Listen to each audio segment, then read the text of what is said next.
एक व्यक्ति जो शादीशुदा होता है, जिसके 2 बच्चे होते हैं, वह अपने ही पास की रहने वाली एक माइनर एज की लड़की को दिल दे बैठता है और अक्सर वह उस लड़की से अपने प्यार का इजहार किया करता था। बट वह लड़की उस व्यक्ति से बोलती है कि मैं अभी बहुत छोटी हूँ, मेरी पढ़ने लिखने की उम्र है, तो मैं इन चक्करों में नहीं पड़ना चाहती हूँ। अब ऐसे ही 12 फरवरी के दिन जब यह लड़की स्कूल से पढ़कर वापस अपने घर जा रही होती है, तो यह व्यक्ति उस लड़की को रास्ते में रोककर उसको फूल देता है और उससे अपने प्यार का इजहार करता है। तो यह लड़की उस व्यक्ति को समझाती है कि तुम शादीशुदा हो, तुम्हारे 2 बच्चे हैं, तो तुम्हें ऐसी हरकत नहीं करनी चाहिए। और जैसे ही यह लड़की इस बात को बोलकर आगे की ओर बढ़ती है, तो यह व्यक्ति उस लड़की का हाथ पकड़कर उससे बोलता है कि मैं तुमसे बहुत प्यार करता हूँ और तुमसे शादी करना चाहता हूँ। जैसे ही यह लड़की इस व्यक्ति की यह बात सुनती है, तो वह तिलमिला उठती है और जैसे तैसे करके अपना हाथ छुड़ाकर अपने घर पर आ जाती है।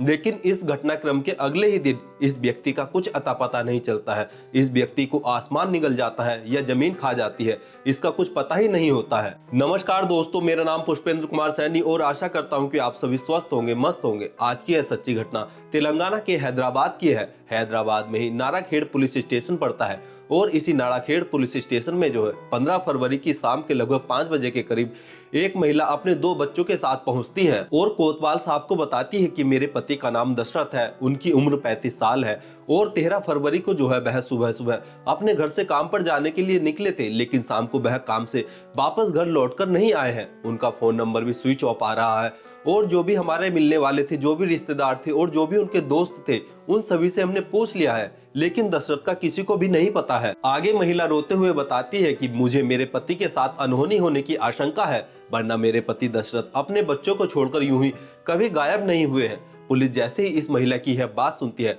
तो उसके पति की जो है कंप्लेंट दर्ज कर लेती है और उसके पति दशरथ की जो है तलाश शुरू कर देती है। पुलिस दशरथ की तलाश अलग अलग एंगल से शुरू करती है। साथ ही पुलिस दशरथ के फोन की लास्ट लोकेशन और उसकी कॉल डिटेल निकलवाती है। तो पुलिस को दशरथ की कॉल डिटेल से पता चलता है कि उसकी आखिरी बार बात जो है गांव के ही रहने वाले दशरथ के किसी दोस्त से ही हुई थी। तो पुलिस दशरथ के उस दोस्त को जो है गिरफ्तार कर लेती है और जब उससे पूछा जाता है कि तुम्हारा दोस्त कहां पर है, वह आखिरी बार तुम्हारे साथ गया था, तो वह बताता है कि अब मेरा दोस्त दशरथ इस दुनिया में नहीं है, उसकी जो है हत्या हो चुकी है और उसकी हत्या जो है गांव के ही रहने वाले गोपाल नाम के व्यक्ति ने की है। गोपाल ने मुझसे बोला था कि तुम अपने दोस्त दशरथ को साथ लेकर गांव के बाहर जो पहाड़ी है वहां पर आ जाना, मुझे तुम दोनों से कुछ बात करनी है। अब मैं जैसे ही अपने दोस्त दशरथ को साथ लेकर पहाड़ी पर पहुंचा, तो गोपाल ने अपने दोस्तों के साथ मिलकर दशरथ पर जो है डंडों से हमला शुरू कर दिया, लेकिन मुझे कुछ नहीं कहा। और जब गोपाल दशरथ पर हमला कर रहा था तो मुझे काफी ज्यादा डर लगने लगता है, जिसके कारण मैं वहां से भागकर अपने घर आ जाता हूँ। लेकिन इसके बाद क्या हुआ मुझे कुछ नहीं पता है। इसके बाद पुलिस जब दशरथ के दोस्त की यह बात सुनती है, तो पुलिस गोपाल की तलाश में लग जाती है, लेकिन गोपाल पुलिस को कहीं पर भी नहीं मिलता है। बट गोपाल जो है कुछ ही घंटों बाद खुद पुलिस स्टेशन पहुंच जाता है। तो पुलिस गोपाल को अरेस्ट कर लेती है और जब गोपाल से पूछा जाता है कि दशरथ कहां पर है, तुमने उसके साथ क्या किया, तो गोपाल बताता है कि साहब मैं एक किसान हूं और गांव में ही रहकर खेती करता हूं, मेरी शादी काफी समय पहले हो गई थी और मेरी बड़ी बेटी की उम्र 16 साल है और वह पास के ही स्कूल से पढ़ाई कर रही है। लेकिन 12 फरवरी को जब मेरी बेटी स्कूल से पढ़कर घर आती है, तो वह मुझसे बोलते हैं कि पापा, जो गांव के रहने वाले दशरथ चाचा है वह मुझे काफी परेशान करते हैं, मेरा रास्ता रोककर ऐसा ऐसा बोलते हैं कि मैं आपको बता भी नहीं सकता हूं। और 12 फरवरी को जो है दशरथ ने काफी ज्यादा हद कर दी, उसने मेरी बेटी का हाथ पकड़कर उसको आई लव यू बोला, उसको फूल दिया और उसके साथ गलत हरकत की। आगे गोपाल बताता है कि जैसे ही मैं अपनी बेटी की यह बात सुनता हूं तो मेरे तन बदन में आग लग जाती है, मुझे काफी ज्यादा गुस्सा आता है, लेकिन मैं शांत रहता हूं और मैं यह बात जो है अपने दोस्तों को बताता हूं कि मेरे ही गांव का रहने वाला एक दशरथ नाम का व्यक्ति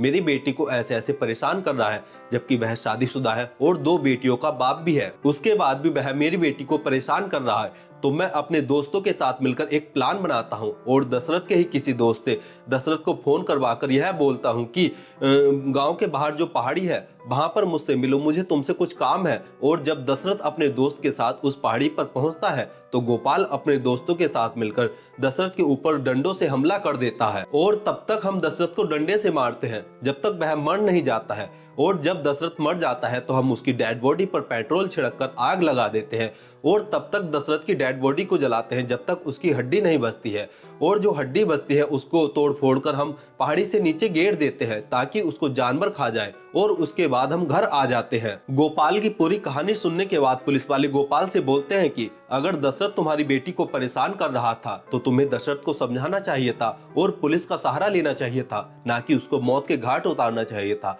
तो इस पर गोपाल बोलता है कि साहब, मैं दशरथ को समझा भी सकता था और पुलिस का भी सहारा ले सकता था, लेकिन जो दशरथ की गंदी नजर मेरी बेटी पर थी, जो गंदी नीयत उसकी मेरी बेटी पर थी, वह कभी कम नहीं होती। और भविष्य में दशरथ फिर ऐसा कर सकता था, जिसे सोचकर मैं काफी ज्यादा परेशान हो रहा था। और मेरी बेटी ऐसे हैवान को देखकर बड़ी होती और फिर उससे डरती, तो मैंने सोचा कि क्यों ना इस हैवान को, इस दरिंदे को इस दुनिया से ही मिटा दिया जाए, और इसलिए मैंने उसको मौत की नींद सुला दिया। इसके बाद पुलिस गोपाल की निशानदेही पर उस पहाड़ी से जो है दशरथ के जो हड्डियां होती है उन्हें बरामद करती है और उन्हें पोस्टमार्टम के लिए भेज देती है। इसके बाद जैसे ही यह पूरा घटनाक्रम न्यूज़पेपर, न्यूज़ चैनल्स और सोशल मीडिया के माध्यम से लोगों तक पहुंचता है, तो कुछ लोगों का कहना है कि एक बाप ने बिल्कुल सही किया। अगर किसी बेटी को कोई व्यक्ति परेशान करे, उस पर गलत नजर रखे, तो एक बाप को ऐसा ही करना चाहिए। लेकिन कुछ लोगों का मानना है कि अगर गोपाल पुलिस की मदद लेता तो गोपाल का परिवार भी बर्बाद ना होता और ना ही दशरथ का परिवार बर्बाद होता।